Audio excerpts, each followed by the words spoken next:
Salut à tous, j'espère que vous allez bien, c'est Romain et on se retrouve aujourd'hui pour parler du poste de numéro 9 au PSG. Il y a 15 jours, on n'avait rien à en dire puisque la priorité à ce moment était un ailier gauche titulaire, très clairement. On était même capable de mettre 80-100 millions d'euros sur Kvaratskhelia. Rappelez-vous aussi les pistes Akliouche et Ryan Cherki qui témoignaient d'une envie du club de recruter sur le côté droit aussi un ailier créatif capable de repiquer dans la densité. Au final, on n'a plus du tout ce genre de piste. En début de semaine, la vision du club a évolué et on s'est repositionné sur le poste de numéro 9 où plus de 150 millions ont été dépensés l'été dernier. On a réactivé la piste Osimhen, ça a fait beaucoup de bruit lundi et mardi, mais au final aujourd'hui on est dimanche.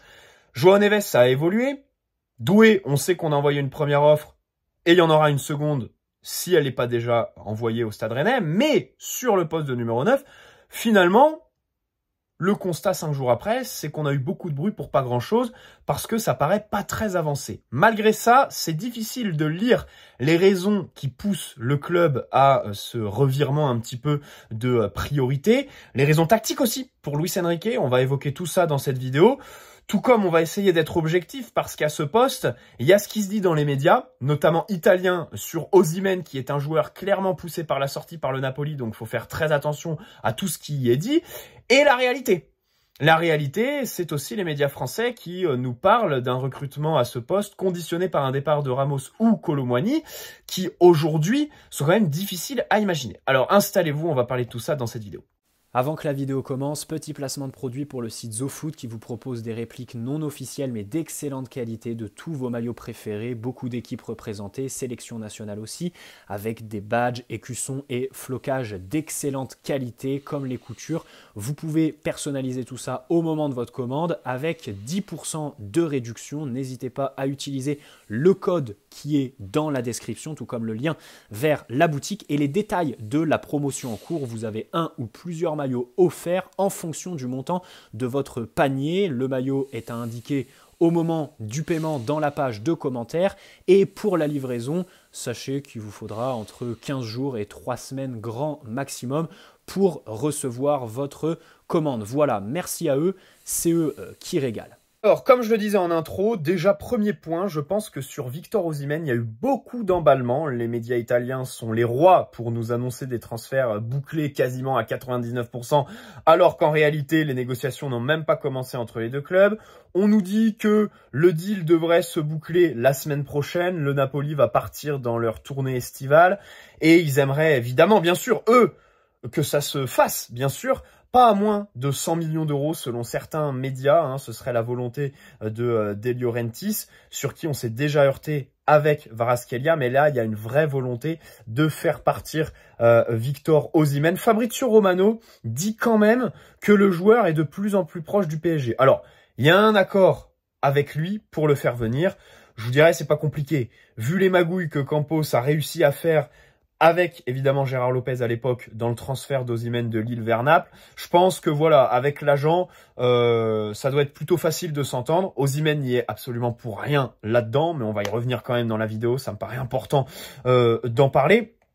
Et au final, malgré cet accord avec le joueur, bon, le dossier paraît pas si avancé. D'abord parce qu'il y a des divergences sur le prix, comme je le disais, De Laurentiis demande pas en dessous des 100 millions d'euros. Faut quand même recontextualiser. On parle d'un joueur qui actuellement, selon Loïc Tanzi, simulerait, on va dire, une fatigue musculaire pour pas s'entraîner et éviter de se blesser du coup. Donc qui fait grève clairement, comme Kolo Muani l'année dernière, rappelez-vous, avec Francfort. On parle aussi d'un joueur qui a prolongé en novembre sur la base d'un accord. De Laurentiis lui donnait un salaire de plus de 10 millions d'euros et en échange, il y avait une clause libératoire. Le joueur avait un bon de sortie cet été. Comme ça, De Laurentiis donnait les 10 millions pour la seconde partie de saison. Et cet été, voilà, il faisait partir Osimhen après, comme d'habitude, avoir refusé l'été dernier un mouvement alors que le joueur sortait probablement de la saison de sa vie, était au top de sa forme, de sa cote aussi. Et surtout, l'année dernière, il y avait un marché des neufs beaucoup plus ouvert que cette année. Parce que si tu vois le verre à moitié vide, tu te dis qu'Osimhen attire que le PSG et l'Arabie Saoudite, donc que c'est pas très positif quoi de voir aucun autre club s'y intéresser. Mais si tu vois le verre à moitié plein, l'été dernier il y a déjà eu énormément de mouvements, Kane au Bayern par exemple, Manchester United qui ont pris au genou, même si du coup cette saison ils devaient aussi, enfin ils sont revenus sur ce poste avec Zirkzee, mais qui est quand même à un montant bien moindre que Osimhen, hein, 42 millions et demi. Et surtout, le salaire aussi doit être moins important. Voilà, tous les gros clubs sont pourvus. Finalement, il n'y a que Chelsea. Mais Chelsea, on sait très bien que eux, ils prennent pas des joueurs de plus de 20 ans. Voilà, on sait que là-bas, c'est pédophilie land. Je le répète quasiment dans chacune des vidéos. Donc, voilà, il y a un marché qui, cette année, pour De Laurentiis et pour Osimhen, est un peu plus compliqué. Malgré l'accord passé lors de la prolongation, aujourd'hui, il n'y a pas de club acheteur. Problème, comme il lui a donné plus de 10 millions de salaire, un truc qui est pas du tout correspondant à sa grille salariale, bah, il est obligé quand même de s'en séparer. Et il impose à Antonio Conte de faire partir Victor Osimhen, puisque Antonio Conte, voilà, il l'a dit très clairement hein, en conférence de presse. Il y a un accord qui a été passé avant moi, je suis au courant, il y aura des départs cet été, tout ça. Et lui, du coup, il a dit je veux Lukaku. Donc c'est vrai que dire que Antonio Conte ne veut pas d'Osimhen pour Lukaku, c'est faux, parce que avant même qu'il signe, il y avait l'accord. Osimhen, même lui, il veut partir. Le problème, c'est qu'ils ont été un petit peu trop gourmands. Voilà. Donc, la situation est un peu compliquée. Si avec ça, tu ne réussis pas à maximiser l'indemnité de transfert, donc à savoir payer le moins possible, je n'y comprends plus rien. Si on est, comme je l'ai dit, Osimhen, c'est un buteur que je respecte. Je trouve que la plupart des supporters en font un peu trop avec lui négativement. Il a beaucoup de puissance. Jeu de tête, je pense, bien meilleur que Kolo Muani, ça c'est sûr, et même de Gonzalo Ramos. Et ça, c'est important hein, pour les coups de pied arrêtés offensifs, mais peut-être aussi défensifs, tu vois.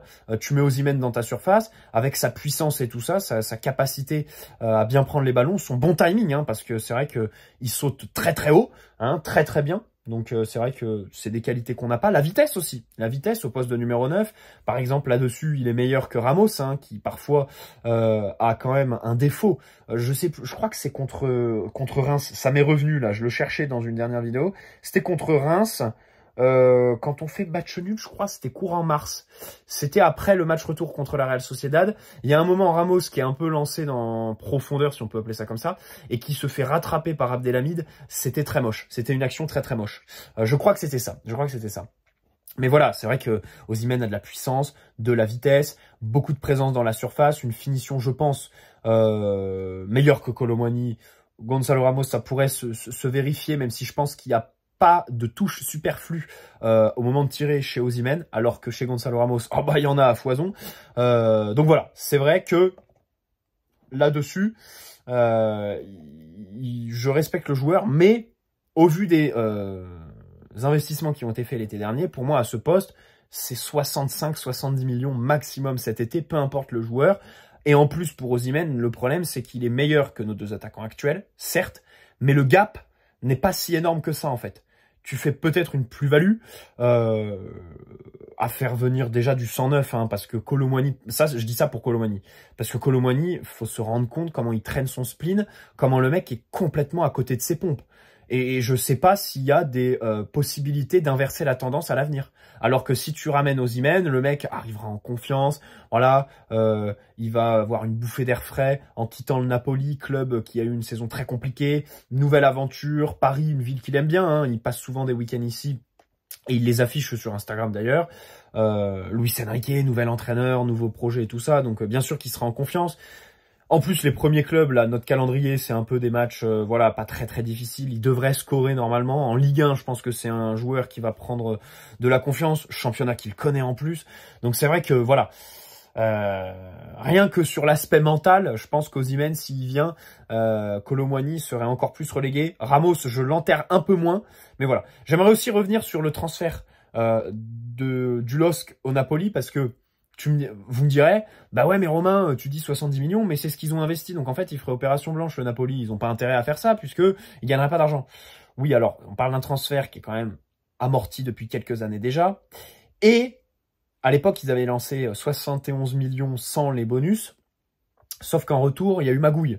Il y a eu magouille avec Lille qui ont acheté 4 joueurs du Napoli pour 20 millions. Sur les 4, il n'y en a qu'un seul qui a joué avec Lille et c'était lors d'un seul petit match de Coupe de France contre le Gazélec Ajaccio. Je ne sais pas si vous vous rendez compte. Tous les autres, ils ont été reprêtés, revendus par la suite. Il y en a qui n'ont même pas mis les pieds à Lille, donc une vraie magouille comme on en voit rarement. Tout ça pour que en fait, les 20 millions apparaissent comme des plus-values qui du coup étaient fictives puisque les valeurs des joueurs en question étaient complètement surévaluées dans les comptes du Napoli vis-à-vis du fair play financier. Ils mettaient 20 millions en plus et donc ça assainissait un petit peu les comptes. Donc au final, ça faisait pas 71 millions, mais 51 transfert d'Osimhen. Donc voilà, sacrée magouille. Sacrée magouille. Alors c'est difficile de savoir à quel point c'est du côté du Napoli, à quel point c'est du côté de Lille. Ce dont je suis certain, c'est que Victor Osimhen n'a rien à voir là-dedans. C'est vrai qu'il faut pas faire de fixette sur le joueur, plutôt sur Luis Campos du coup qui officie chez nous et qui travaillait à l'époque au LOSC, même si Gérard Lopez, et on le voit en ce moment avec les Girondins de Bordeaux, me paraît en termes de magouille vraiment à des années-lumière de Luis Campos. Voilà, bref. Revenons sur les médias français, parce que les médias italiens, ils nous disent le dossier est pratiquement bouclé, il faut se mettre d'accord, machin. Ok, ils s'emballent. Les médias français, eux, notamment l'équipe, nous disent que c'est conditionné à un départ d'un numéro 9 actuellement dans l'effectif. Donc Colomani ou Gonzalo Ramos, qui intéresserait, alors les deux, l'Atlético Madrid, après le départ de Morata au Milan AC. C'est quand même compliqué de les imaginer partir à Madrid autrement qu'en prêt. Parce qu'un transfert sec, ils pourront pas le faire. Et j'irai même plus loin, autrement qu'en prêt avec prise en charge du salaire ou du moins d'une partie. Parce que je vois pas l'Atlético prendre en charge le salaire de Colomani. Alors, ils ont pas trop futé les salaires des deux. Je pense que Colomani est bien au-dessus de Gonzalo Ramos. Colomani, je me demande s'il est pas 8, 9, voire 10. Et Ramos, par contre, j'ai aucun article en tête. J'ai aucun article en tête sur Ramos. C'est vrai que j'ai oublié de regarder ça avant d'enregistrer, mais je pense qu'il est quand même en dessous de Colomani. Déjà parce que le montant du transfert était en dessous. Voilà. Et j'ai plus confiance en Luis Campos pour pas surpayer en matière de salaire les joueurs qu'en Nasser. Parce que Colomani, c'était le dossier de Nasser. Et Gonzalo Ramos, celui de Luis Campos. Voilà. Donc ça va être quand même très compliqué parce que faut voir pourquoi on veut se séparer d'un des deux neufs. Si c'est pour faire de la place dans l'effectif, ok, pas de problème. On peut les faire partir en prêt pour qu'ils reprennent un petit peu de valeur. Peut-être le club voudra lever une option d'achat par la suite. Mais si c'est pour libérer des fonds nécessaires au recrutement d'un numéro 9, autant vous dire que c'est mort. Autant vous dire que c'est mort parce que Ramos, ce serait 50 millions minimum. L'amortissement des 65 dépensés l'année dernière, ben, en fait, aujourd'hui, il en reste 50, donc ce serait le minimum à recevoir. Colomani, c'est 70. Donc, ça me paraît quand même très, très compliqué.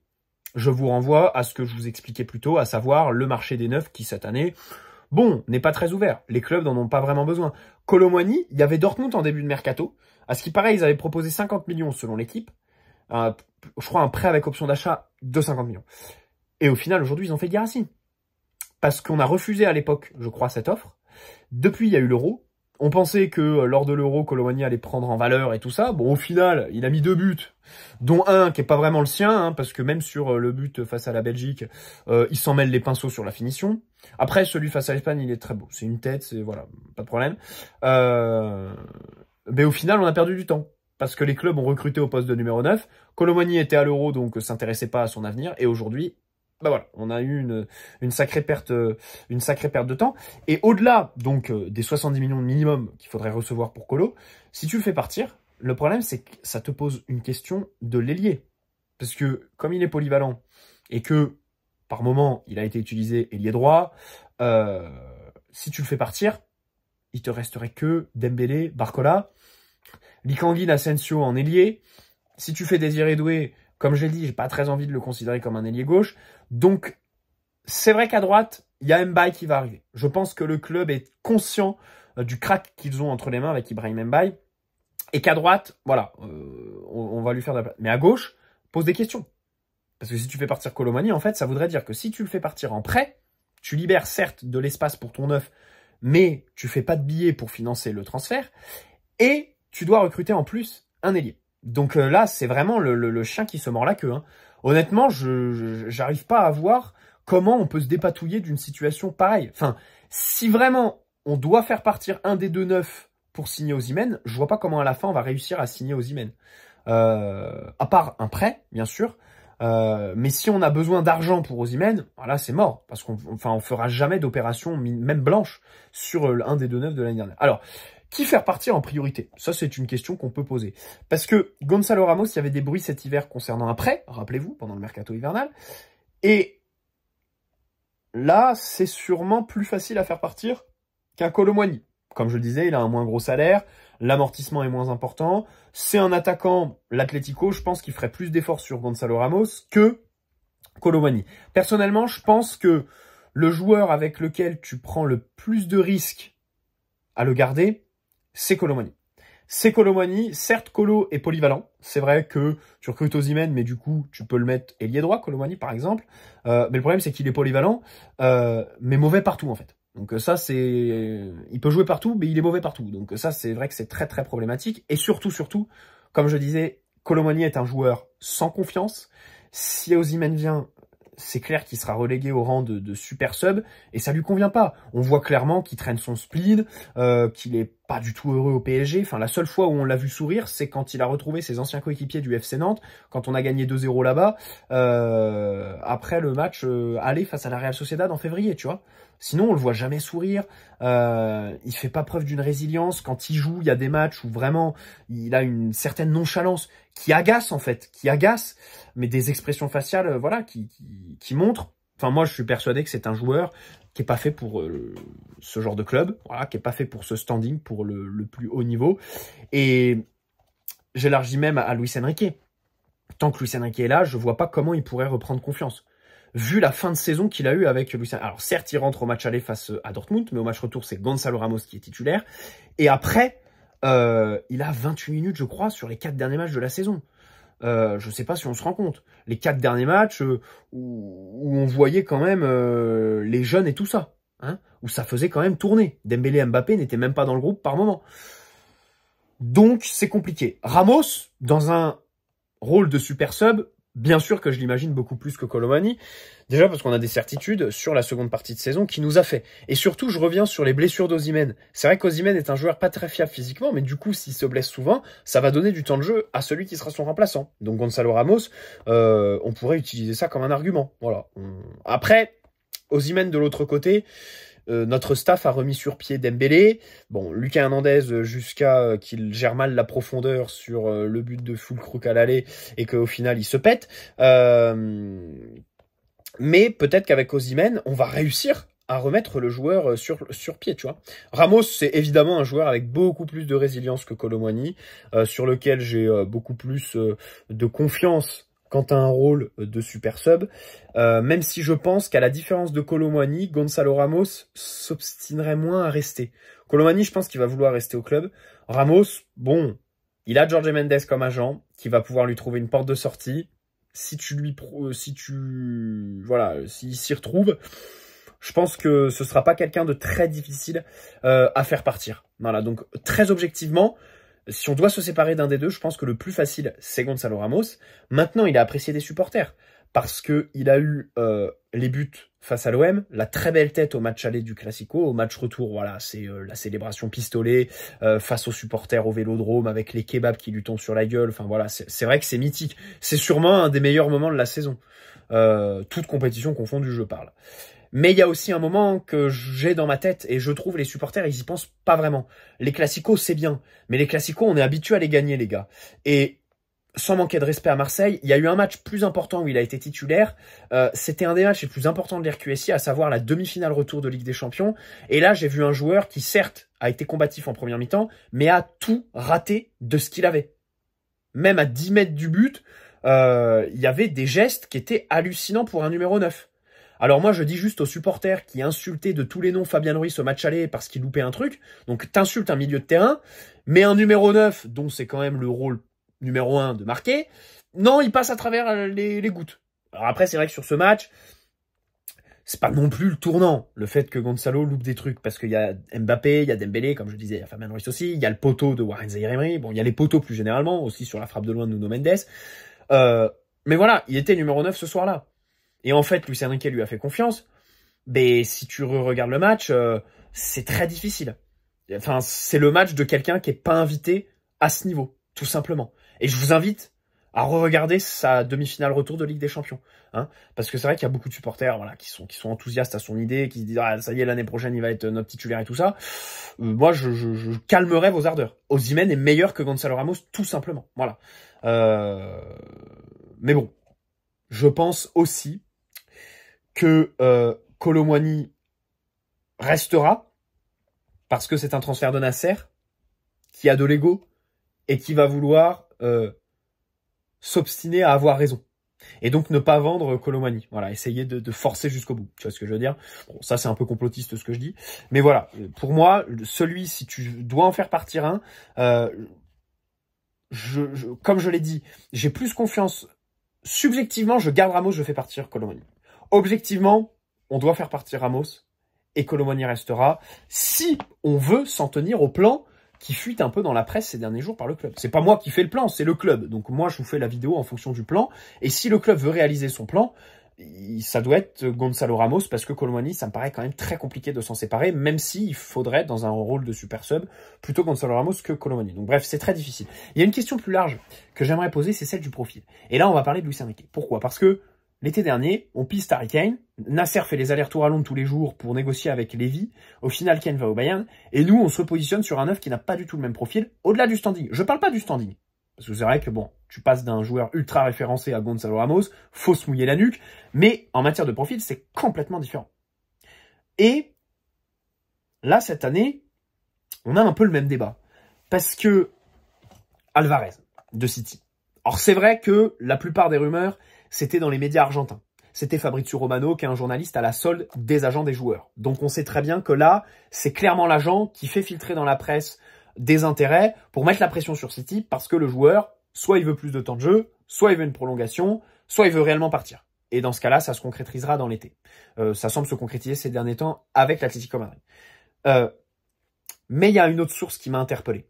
C'est Ben Jacobs. J'en parle très souvent. Vous le savez, porte-parole quasiment officiel de Nasser et de son entourage, qui nous dit depuis des semaines, déjà ça fait des semaines que lui, il n'a pas abandonné le numéro 9. Il a toujours dit que le numéro 9 était dans les plans du PSG pour le mercato, quand tout le monde disait que la priorité était un ailier gauche. Et ensuite, il nous a dit cette semaine qu'il y a Victor Osimhen, mais Alvarez est aussi dans les plans du PSG. C'est une piste du club. Donc c'est à quel point c'est l'agent qui fait filtrer ça, à quel point ça en est devenu aussi une lubie des supporters. C'est vrai parce que Alvarez, voilà, ça s'est emballé sur les réseaux sociaux, on pourrait se dire, voilà, c'est une lubie de supporters, finalement, le PSG n'est pas très intéressé. Mais Ben Jacobs nous montre un petit peu une tendance contraire. Et donc, avec Osimhen, c'est deux profils qui sont complètement différents. D'un côté, un terminal offensif brutal, qui va se rapprocher un peu de Haaland dans le système de City, justement, et Alvarez, qui lui serait un joueur beaucoup plus associatif, qui combinerait avec ses ailiers, capable de les lancer dans la profondeur, de décrocher, bon, avec une très bonne finition. Moi, j'oublie pas ses statistiques, notamment en Argentine, où il y a un match où il met un sextuplé, où il a des statistiques mais complètement barges pour un numéro 9. Voilà. Mais c'est vrai qu'il n'y a pas trop de cohérence entre les deux profils. Moi, il y a un truc que je regrette sur la saison dernière, c'est la blessure d'Asensio en septembre, qui l'a privé de terrain jusqu'en novembre, et globalement, qui a été le tournant de sa saison, parce que derrière, il est plus jamais revenu dans le 11. Pourquoi? Lorient, Toulouse, c'est Gonzalo Ramos qui est notre numéro 9. Asensio est sur le terrain, mais sur le côté. Derrière, ensuite, Lens, Lyon, tu as Asensio faux numéro 9. Et dans la presse, ça commence à s'emballer. Luis Enrique pense à Asensio pour l'association avec Mbappé. Mbappé aime bien jouer avec un faux numéro 9. Donc Asensio, ça y est, va être le faux 9 du PSG. Bon, le mercato n'était même pas fini, que Gonzalo Ramos était déjà au chou tactiquement. Mais ça s'est pas pérennisé. Il y a eu la blessure qui fait qu'aujourd'hui, je suis assez mitigé en fait sur l'avis de Luis Enrique. Je sais pas trop ce qu'il en pense, notre entraîneur. Et je serais pas très tranché là-dessus en fait. Je suis pas sûr qu'il veuille absolument d'un neuf ultra technique, capable de se connecter avec ses partenaires, parce que finalement, donc on a joué avec Ramos, ensuite Asensio, Kolo Muani, et il a mis Mbappé. Alors pour Mbappé numéro 9 cette saison, faut savoir à quel point il le met, parce que sur le côté il fait aucun effort, et que donc au poste de numéro 9, le fait que Mbappé se branle à la perte se soit atténué, tu vois ce que je veux dire. Ou alors de l'autre côté, à quel point il met Mbappé, parce qu'il est tout simplement meilleur que tous les 9 de l'effectif, tout simplement. Mbappé réussit un contrôle. Voilà, en novembre, au moment où Gonzalo Ramos et Kolo Muani mettent pas un pied devant l'autre, Mbappé réussit des contrôles, Mbappé marque des buts, Mbappé voilà est létal, prend la profondeur aussi accessoirement. Donc voilà, je sais pas trop quel est l'équilibre en fait entre ces deux explications. Et aujourd'hui, c'est vrai qu'on sait pas vraiment ce que veut Luis Enrique. Et on sait que c'est un élève de Guardiola. Guardiola, il prend la Ligue des Champions quand il recrute un œuf brutal. Terminal offensif, Erling Haaland, qu'on peut rapprocher d'Osimhen. Alors les deux sont sujets aux blessures, c'est vrai, Haaland et Osimhen, mais aussi voilà dans le profil, c'est vrai que c'est, en fait, voilà, on se rapprocherait d'un système à la Manchester City où Haaland reprend les centres, même si je suis pas sûr que Luis Enrique soit un adepte des centres comme Guardiola. Ou alors je suis pas sûr que Luis Enrique ait les outils pour centrer comme City. Hein, les centres qui partent du demi-espace, je suis pas sûr que nos milieux de terrain, Warren, Ruiz, en soient capables. Et les centres des ailiers, pareil. Dembélé, Barcola, c'est quand même très compliqué dans le dernier geste. Donc là-dessus, c'est là où j'ai quand même quelques interrogations sur Osimhen. C'est que, oui, on peut en faire le terminal offensif, mais je suis pas sûr que le PSG soit une équipe qui finalement va beaucoup centrer. Hein, je parlais de la demi-finale retour de Ramos en Ligue des Champions, parce qu'il loupe des choses qui sont ahurissantes, mais il y a aussi les centres. Par exemple, sur les centres, Ramos loupe des choses. Pour encore l'enfoncer sur cette demi-finale pour revenir, il y a aussi pas mal de centres où il est pas là au bon moment, au bon endroit. Hein, où il a un problème de timing, Ramos. Un problème de déplacement aussi. Mais il y a aussi beaucoup de centres qui sont au troisième poteau. Hakimi, Dembélé pour ne citer que. Voilà. Donc c'est vrai que ça, c'est des questions qui peuvent se poser. Et aussi, il y a aussi une certitude avec Luis Enrique, c'est que dans certains matchs, notamment les plus importants, il a montré qu'il était capable de jouer sans numéro 9. Il y a certains moments où il s'est privé du numéro 9, tout simplement. Donc voilà, c'est vrai que là, ça c'est une grosse inconnue. J'ai hâte des conférences de presse et j'espère qu'un journaliste va lui poser cette question. Voilà. Surtout qu'en plus, donc Osimhen, c'est un joueur qui s'associerait pas vraiment avec ses ailiers. Mais est-ce que Dembélé et Barcola ont besoin d'un 9 pour combiner? Je suis pas sûr parce que c'est des mecs déjà qui demandent le ballon dans les pieds. Hein, ils vont pas avoir besoin de prendre la profondeur et donc d'avoir un numéro 9 qui va décrocher pour les lancer. Ils vont aller chercher donc les ballons arrêtés pour ensuite déclencher, aller chercher le 1 contre 1, faire la différence. Ils sont clairement dans la provocation. Et donc un 9 qui occuperait bien la surface, qui serait là sur le second ballon, peut-être que finalement ce serait un bon complément à Dembélé et Barcola. Je pense qu'il faut pas faire une fixette sur le 9 associatif complètement. Après, c'est vrai qu'entre Alvarez et Osimhen, bon, j'hésite beaucoup quand même. Je dois avouer que ma petite préférence va sur le joueur de City. On va pas se mentir, Mais voilà, Osimhen a quand même des qualités de finition et des qualités par exemple de la tête en matière de puissance, peut-être même en matière de vitesse, qui sont au-dessus d'Alvarez. Voilà, même si Alvarez réussit à beaucoup mieux combiner. Voilà. Pour revenir sur la finition, Ramos, il est formé en tant que milieu de terrain. J'aimerais juste rappeler ça en fait, parce que quand tu vois la touche de trop au moment de tirer, qui fait que le défenseur adverse ou le gardien adverse eh bien, être trop proche de lui pour qu'il trouve un angle de frappe, ceci explique cela en fait pour Ramos. C'est vrai qu'il y a des moments où il a des gestes qui sont pas ceux d'un numéro 9 tout simplement. Voilà. Et pour ceux qui me disent oui, il faut un autre joueur que Osimhen, un joueur capable de combiner, le marché reste assez bloqué. Alvarez, est-ce que Manchester City voudront nous le laisser déjà? C'est une question qui peut se poser. Un transfert entre City et le PSG, c'est une vraie question.